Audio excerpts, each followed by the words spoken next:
La chronique bourse, la quotidienne Zone Bourse, Anthony Bondin. Salut, bienvenue dans ce point de marché Zone Bourse du mercredi 10 septembre 2025.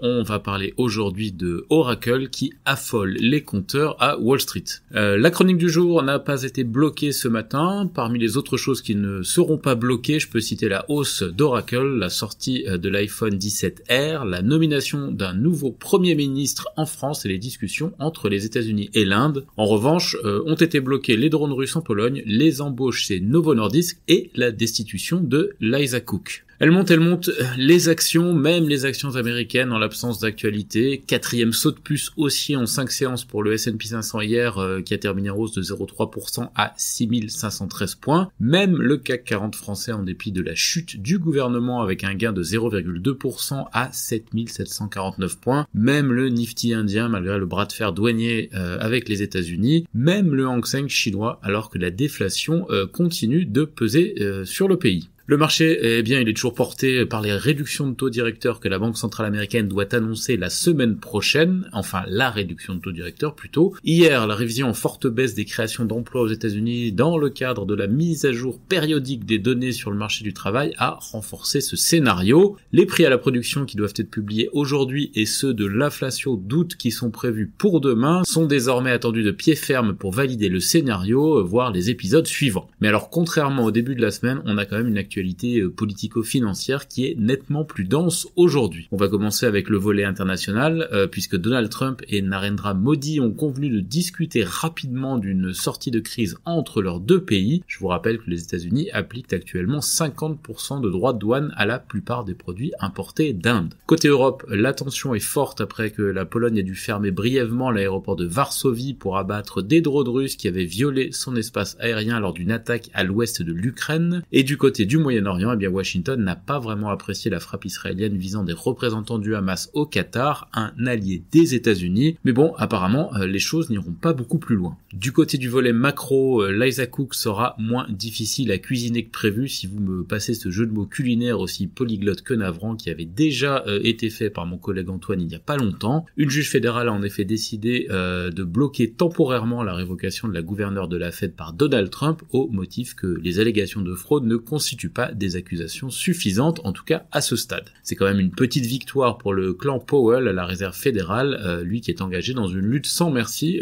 contre la prise de contrôle rampante de l'institution par l'administration Trump. On en vient au volet sur les sociétés qui va être le plus important du jour puisque la tech américaine a repris le pouvoir hier. Apple a tenu son rituel événement de rentrée pour présenter ses nouveautés, notamment l'iPhone 17. Les spécialistes ont montré un certain enthousiasme pour l'iPhone 17R, un appareil ultra fin au design léché. La marque reste toutefois à la traîne question IA. Les analystes se sont enthousiasmés pour l'iPhone R, mais le marché s'est montré lui plus circonspect. Le titre a perdu 1,5% à la clôture, à contre-courant du reste du marché après cette présentation. C'est un signe évidemment que l'accueil des investisseurs était assez tiède, notamment à cause du problème d'IA d'Apple. Des déboires que ne connaît manifestement pas Oracle et c'est probablement la nouvelle du jour pour Wall Street, la nouvelle du jour je veux dire d'aujourd'hui, tant le géant des logiciels a impressionné hier soir lors de sa publication trimestrielle qui a eu lieu après la clôture américaine. Alors pour celles et ceux qui l'ignorent, Oracle est presque un dinosaure de la tech, puisque l'entreprise a été fondée en 1977, un an seulement après Apple et 2 ans après Microsoft. On est quand même assez loin de TikTok et d'OpenAI. Oracle pèse 680 milliards de dollars actuellement, ce qui en fait la 12e capitalisation américaine, c'est quand même une très grosse entreprise. Mais bon, à l'ouverture à 15h30 tout à l'heure, son poids pourrait avoisiner 860 milliards de dollars, ce qui lui permettrait d'entrer dans le top 10 en brûlant au passage la politesse à Walmart et à JP Morgan.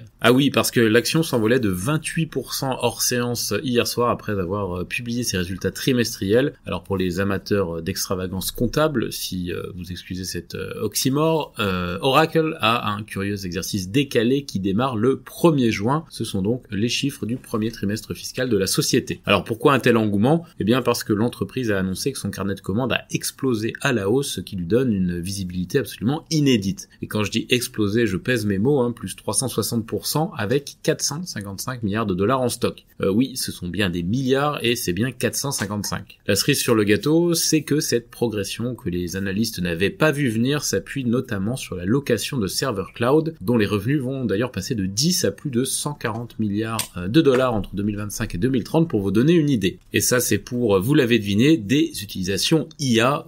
Oracle a donc coché les cases hypercroissance et IA sur le trimestre écoulé, ce qui valait bien une réaction boursière spectaculaire. Et vu le poids du bazar, on imagine l'impact sur les indices à Wall Street, d'autant que cela remet une pièce dans la machine de la pérennité de l'investissement dans l'IA. Pour paraphraser un spécialiste du secteur, en l'occurrence Martin Pierce de The Information, ça montre à quel point les contrats liés à l'IA peuvent faire changer d'échelle une activité, même pour un acteur qui était jusque-là considéré comme secondaire dans le cloud. Alors outre cette ouverture américaine qui s'annonce dynamique, le principal événement de la journée, c'est l'entrée en fonction du nouveau Premier ministre jetable d'Emmanuel Macron, Sébastien Lecornu. Non, je déconne, c'est la publication de l'indice des prix à la production aux États-Unis à 14h30. D'ici là, on a ce matin une Asie-Pacifique qui est dans le vert, le Nikkei 225 japonais prend 0,8%, le Nifty indien prend 0,5% et l'ASX australien 0,4%. C'est encore mieux à Hong Kong plus 1%, à Taïwan plus 1,4% et en Corée du Sud où le Kospi s'adjuge 2%. Il est dopé par Oracle et le secteur technologique et aussi par les rumeurs de réforme du marché boursier local. Les indicateurs européens, eux, ils laissent entrevoir une ouverture haussière. Allez, on passe à l'actu des sociétés. En France, d'abord, le nouveau PDG de Kering prévoit de présenter son plan stratégique au premier semestre 2026. Les salariés du Parisien exhortent LVMH à ne pas céder le titre à Vincent Bolloré, ce sont les rumeurs qui circulent dernièrement. Alstom fournira à New Jersey Transit 200 wagons et 12 locaux supplémentaires pour un montant total de 1 milliard d'euros. Le TZILD de Sanofi a été approuvé en Chine comme premier traitement de fond pour les patients adultes et pédiatriques atteints de diabète de type 1 de stade 2. GTT reçoit une commande de Samsung Heavy Industries pour la conception des réservoirs d'une unité flottante de GNL. Ruby a confirmé ses objectifs 2025 malgré l'impact défavorable de la baisse du dollar. Charger Invest annonce que sa filiale Museum Studio va négocier le rachat du parc Chaplin en Suisse. Atos prévoit de supprimer 135 emplois en France et Metavisio rachète un distributeur français de produits informatiques. On a pas mal de publications du côté des mid et small cap en France depuis hier soir. TFF, Lançon, Olot, Lighton, Fleury-Michon, Entech ou encore Groupe Partouche. Ailleurs en Europe, CVC Capital Partners, InPost, J2 Pits, Just Eat Takeaway et Warehouse Depot vont entrer dans l'AEX aux dépens de AMG, de Flow Traders, d'Altrust, d'Avas et de Farming. Du côté de Novo Nordisk, on va supprimer 9000 emplois dont 5000 au Danemark pour faire des économies et le groupe prévoit par ailleurs en baisse ses objectifs. Le PDG de Rheinmetall prévoit un guichet unique pour les besoins de l'Europe en matière de défense. Ben & Jerry's perturbe la réunion des investisseurs de la branche glace d'Unilever. Volkswagen prévoit d'investir 1 milliard d'euros dans l'IA d'ici à 2030. Galderma lance Alastin en Chine. Baloise a amélioré ses performances au S1. Guy Gert est élu à la présidence du conseil d'administration de Logitech. Puig publie un bénéfice net de 275 millions d'euros au S1. Le bénéfice de base ajusté de l'aéroport d'Athènes recule de 0,6% au premier semestre et Adtech rachète l'entreprise allemande Innovatech.